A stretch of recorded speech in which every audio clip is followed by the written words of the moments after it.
The following story is also available as a read-only version. Check the link in the description if you're interested. I don't know what it is about retirement homes, but old people who go there enter a nigh vegetative state in a matter of weeks. Yes, brain function deteriorates with age, but Jesus, you can't even hold a simple conversation with some of these people. There is, however, one notable exception I have encountered. Last time I went to visit my gran, which, yes, I don't do as often as I should, I talked to this bloke sitting in a big blue armchair, eating his pudding. He was probably in his mid-80s, but still sharp as a razor blade. A shame, really, because I think he wants nothing more than dementia taking away his memories. His name is Sebastien, and he used to be a cave explorer who lived his professional prime in the Soviet Union. He mounted expeditions, mostly scientific teams, but also charted many unexplored caves with a government mandate. His name was on a number of lists in the Kremlin, and not the kind of list that will get you sent to the Gulag. He was a trusted asset, and thus sent all over the USSR to perform some really strange missions. I'll list some of the highlights before getting to the big headliner. Once he led a group of Spetsnaz into a cave that was only sparsely mapped, located in the middle of Siberia. After an hour of some of the most dangerous terrain he'd ever crossed underground, they arrived in a gargantuan cavern with a sheer drop so deep even his strongest torch couldn't reach the bottom, nor a ceiling or a wall. It was like they were standing in an alcove adjacent to an endless void. The Spetsnaz descended into this abyss on a rope that was probably half a kilometer long, and the transport of which had caused massive issues. The last one of the soldiers to go down was the commander, who told Sebastien that his service were no longer required, and he should leave. He returned alone, and never heard from them again. Another time he was on his home turf, the Carpathians, leading a team of mostly archaeologists through catacombs of a medieval fortress built by Vlad Tepes.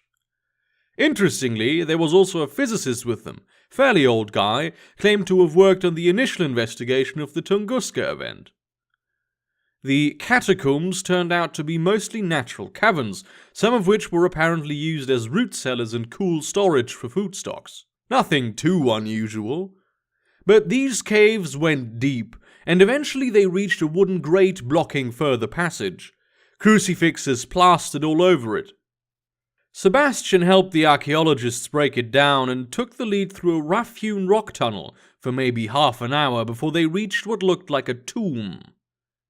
At least that's what Sebastien interpreted it to be, seeing as it was built around the stone sarcophagus large enough to hold a car. The archaeologist team leader told him to return to the grate and wait for them there, as the investigation here was classified. A few hours later, the scientists returned, but he never found out what exactly they looked into, and what was inside that sarcophagus, or why the fuck there had been a physicist with them hefting a bag of heavy equipment. The coolest thing he's ever done, and he never tires of describing it this way, is mapping part of an underwater cave in the Arctic Ocean. Note that this wasn't a flooded cave, just one that had its entrance underwater. He and some hardy fellows who plied the same trade were brought to a cavern via submarine, which contained a provisional housing and office unit called the Bridgehead. The entrance to the cave proper was guarded by a pair of armed soldiers at all hours of the day, and the same submarine that dropped off Sebastien and his team loaded up someone else late that night, when everyone was supposed to be sleeping. Sebastien only witnessed this by accident and never told anyone. The guy was let out of his cell, wearing a straitjacket and a black bag over his head. The submarine was back the next morning, as though it had never left. Before they went in, all of the cavers were given a pistol and a suicide pill. No comments or explanations. The cave system proper, which Sebastien and his team spent 3 days in, and never even got close to finish mapping, was unlike anything he'd ever seen. Fluorescent lichen was so frequent that they sometimes turned off their torches when walking, and there were tiny beetles singing complex melodies with their hind legs. Other things were a little more unsettling, though. The stone and the walls occasionally formed patches of smooth bowls, if you will, like sucker cups, but the size of a human head. Often when they didn't hear any of the beetles chirping, a sort of breathing sound would wheeze through the caves. No footsteps, no thumping, just an eerie, incorporeal breathing, as though someone with blocked sinuses was standing right behind you. The entire team was also plagued by vivid nightmares, unlike anything they'd experienced since or ever again in their lives. After they were done, Sebastien and his colleagues were thanked for their service and sent on their way. He never heard anything about that cave again. The strangest thing that ever happened to Sebastien, however, was something he discovered himself, and was also the first of these stories chronologically. He recalls that this occurred in the summer of 1958, when he was in the Urals to prepare for a number of expeditions he'd have to leave there over the coming years. Unlike his other encounters with the unexplained, Sebastien was completely alone on this one. In a picturesque valley, he descended into a cave that maps said was almost entirely unexplored because of its remoteness. Ever the thrill-seeker, Sebastien had spent 3 days on a mountain trail to get here. Most of the cave was mundane, though we had to squeeze through some tight passages, and some of the dripstone formations were apparently quite stunning. He was just about to return to the surface when he discovered something that had him frozen in place for several minutes. In this cave, never before breached by any human being, was a door. Just a plain old wooden door, with a flaking coat of black paint and a golden handle. Being a young, intrepid explorer who had never encountered anything this out of the ordinary before, Sebastien couldn't help but go through it, and he regrets it to this day.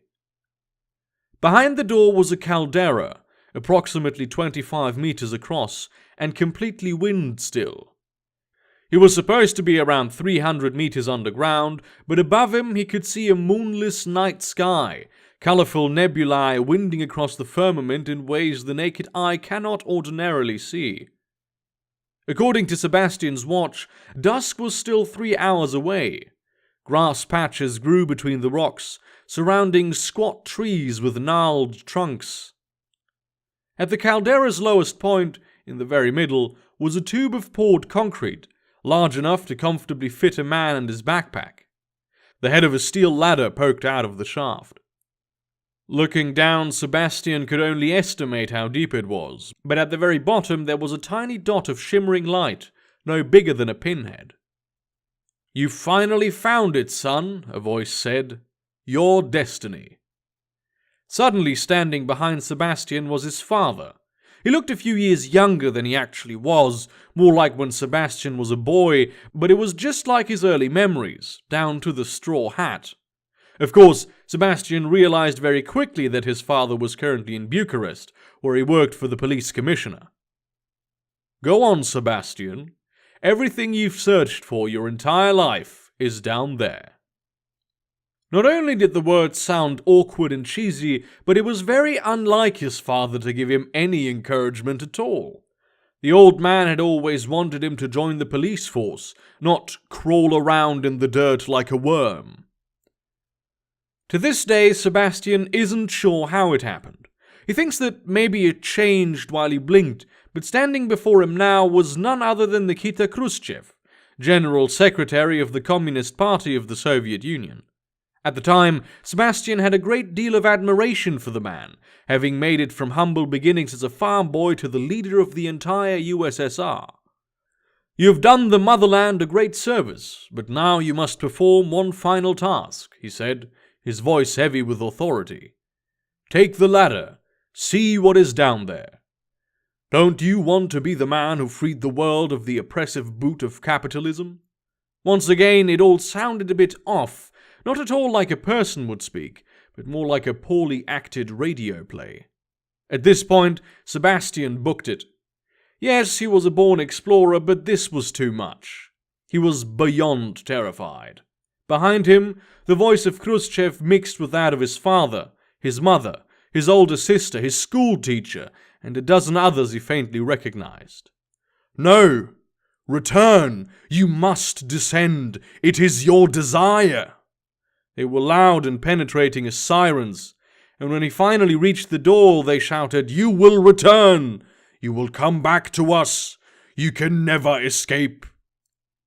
When he arrived at the cave mouth a few hours later, wheezing from exertion, the sun was setting. He didn't stop, but kept on marching. He walked through the night, and most of the following day, until he passed out by the roadside and was found by a passing farmer. That was the last cave Sebastien visited that summer. He never went to that region of the Urals again. If you liked this story and would like to hear more, please do subscribe to the YouTube channel. A new short story is uploaded every Wednesday, and there will occasionally be another one in between if I find the time. Thank you very much for listening and have a great day.